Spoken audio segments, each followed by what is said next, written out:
Welcome back to my channel Only Bio. Presenting up the NEET 2020 paper, the MCQs being solved from question number 51 to 60 with detailed explanation. The first question relates with the chapter Structural Organization of the Cell. The question is, which of the following statements about inclusion bodies is incorrect? Incorrect यानी कि wrong या false.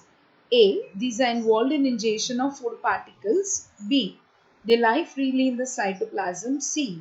These represent reserve material in the cytoplasm. And D. They are not bound by any membrane.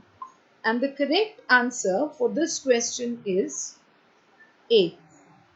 These are involved in ingestion of food particles. This is a wrong statement with respect to inclusion bodies. Friends, remember inclusion bodies are distinct granules that may occupy a substantial part of the cytoplasm. The inclusion granules are usually reserve materials of some sort. For example, it may be carbon and energy reserves and may be stored as glycogen or as polybeta hydroxybutyric acid granules.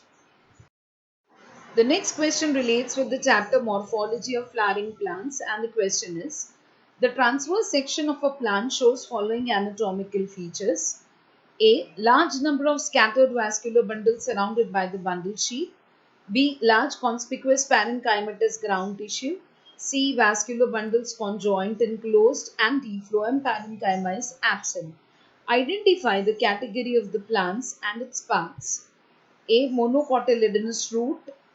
B. Dicotyledonous stem. C. Dicotyledonous root. And D. Monocotyledonous stem. And the correct answer is monocotyledonous stem. The monocot stem has a sclerenchymatous hypodermis, a large number of scattered vascular bundles, each surrounded by sclerenchymatous bundle sheath and a large conspicuous parenchymatous ground tissue. Vascular bundles are conjoined and closed. The next question relates with the chapter Organisms and Environment, and the question is, in relation to gross productivity and net primary productivity of an ecosystem, which one of the following statements is correct? A. Gross primary productivity is always more than net primary productivity. B. Gross primary productivity and net primary productivity are one and the same. C. There is no relationship between gross primary productivity and net primary productivity. D. Gross primary productivity is always less than net primary productivity. And the correct answer is A.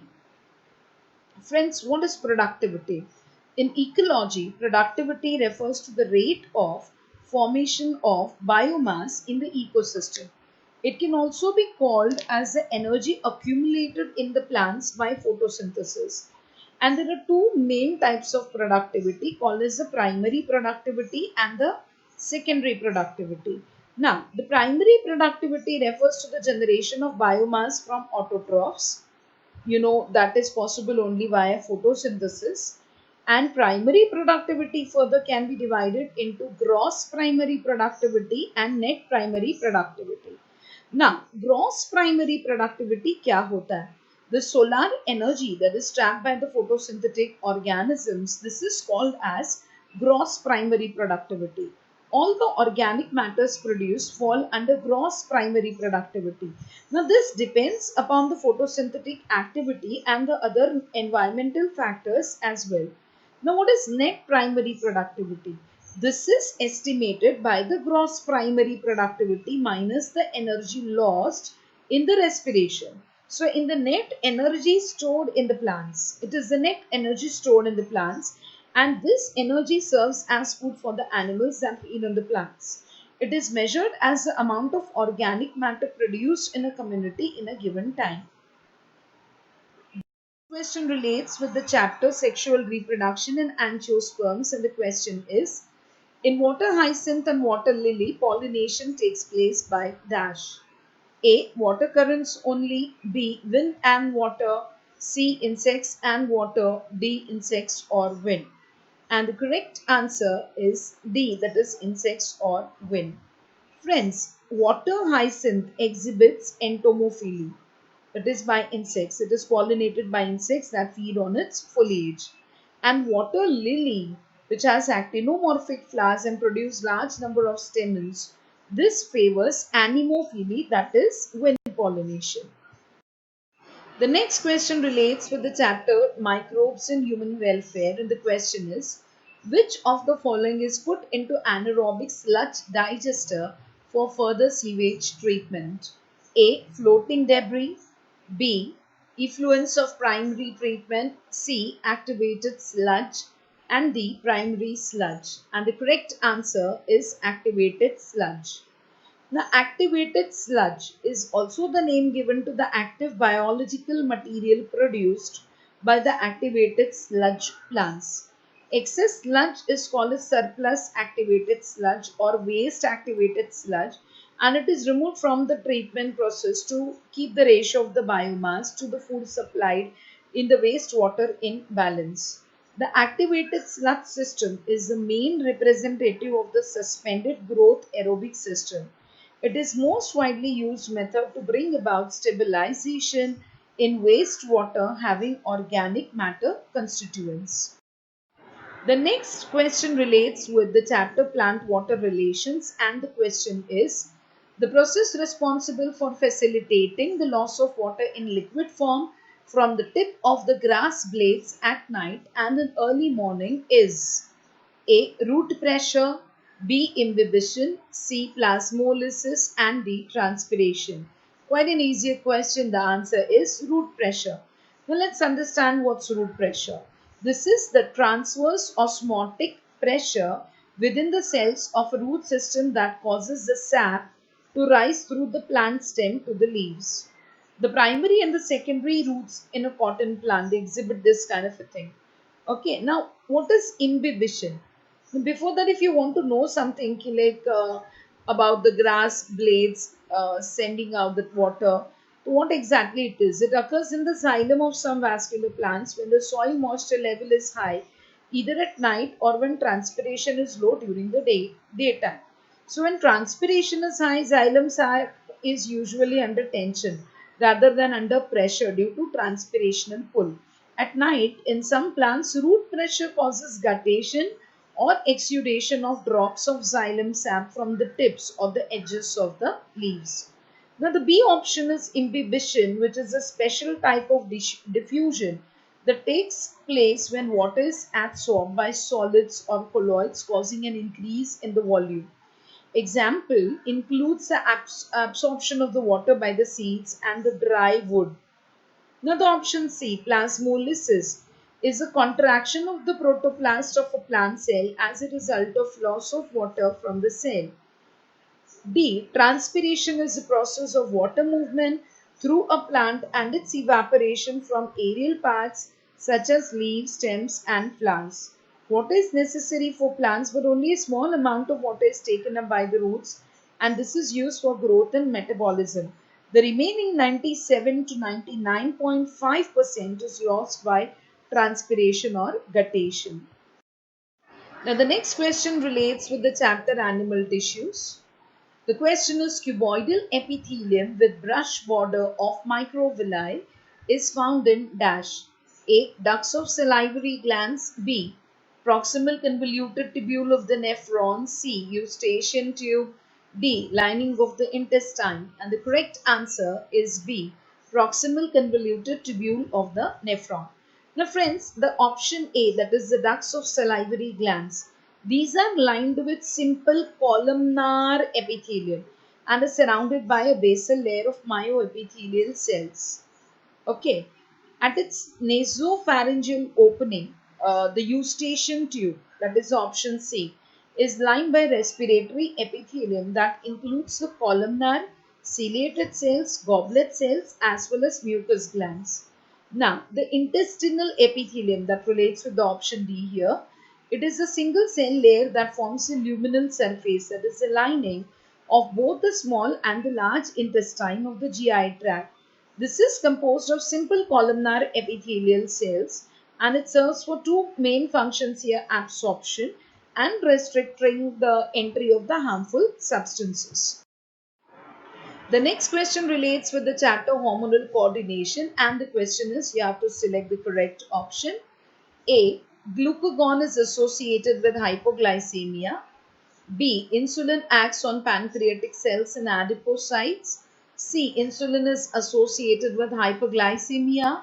And D. Glucocorticoids stimulate gluconeogenesis. And the correct statement here is D. Now friends, so option A, that is glucagon, let's understand. This is a peptide hormone produced by alpha cells of the pancreas, which works to raise the concentration of glucose and fatty acids in the bloodstream and is considered to be the main catabolic hormone of the body. So it can't be hypoglycemia. Okay.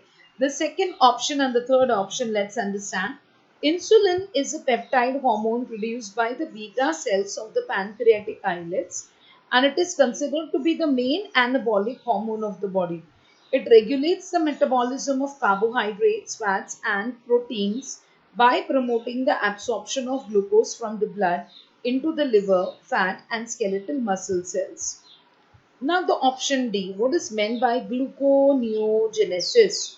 Friends, gluconeogenesis is a metabolic process by which organisms produce sugar, namely glucose, for the catabolic reactions from non-carbohydrate sources. So glucose is the only energy source used by the brain, right? So during times of fasting, it can be ketone bodies that are used up. Okay, but gluconeogenesis is stimulated by the diabetogenic hormones like glucagon, growth hormone, epinephrine and cortisol.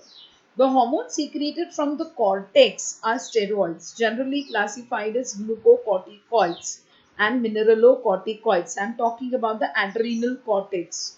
The glucocorticoid hormones have glucose regulating properties, and for this they are named as glucocorticoids, and they also influence many other metabolic functions in a number of tissues. The next question relates with the chapter plant growth, and the question is, which of the following is not an inhibitory substance? Not an. So read this question properly. Governing seed dormancy. A. Abscisic acid. B. Phenolic acid. C. Parascorbic acid. And D. Gibberellic acid. And the correct answer is B. Friends, what is seed dormancy? It is an adaptation that prevents the seeds from germinating during unsuitable ecological conditions that would typically lead to low survival ratio. Now, dormant seeds do not germinate in specified period of time under a combination of environmental factors that are normally conducive to the germination of non-dormant seeds. Okay, now abscisic acid, the option A, is the sole plant hormone known to maintain seed dormancy. It is not inhibitory, it is maintaining it. So this option is ruled out. Okay, the option B, that is phenolic acid, also can't be the thing here. Okay, para-ascorbic acid has the same effect as abscisic acid and phenolic acid. Whereas D, gibberellic acid, yeah, gibberellins, have a number of effects on plant development. They actually stimulate rapid stem and root growth, induce mitotic division in the leaves of some plants, and increase the germination rates of the seed. Matlab inhibition. The last question here relates with the chapter diversity, and the question is, according to Robert May, the global species diversity is about dash. A. 20 million, B. 50 millions, C. 7 millions and D. 1.5 millions. The answer is C, that is 7 millions. Now, due to large number of species yet to be discovered in the tropics, biologists carry out a statistical comparison of temperate to tropical species richness of thoroughly studied groups of insects. Okay, now this gives them the gross estimate of total number of species on the earth, and this number may range in between 20 to 50 millions. However, according to Robert May, for his more better scientific studies, global species diversity is about only 7 million. Friends, like, subscribe and hit the bell icon if you haven't done so. Thank you so much.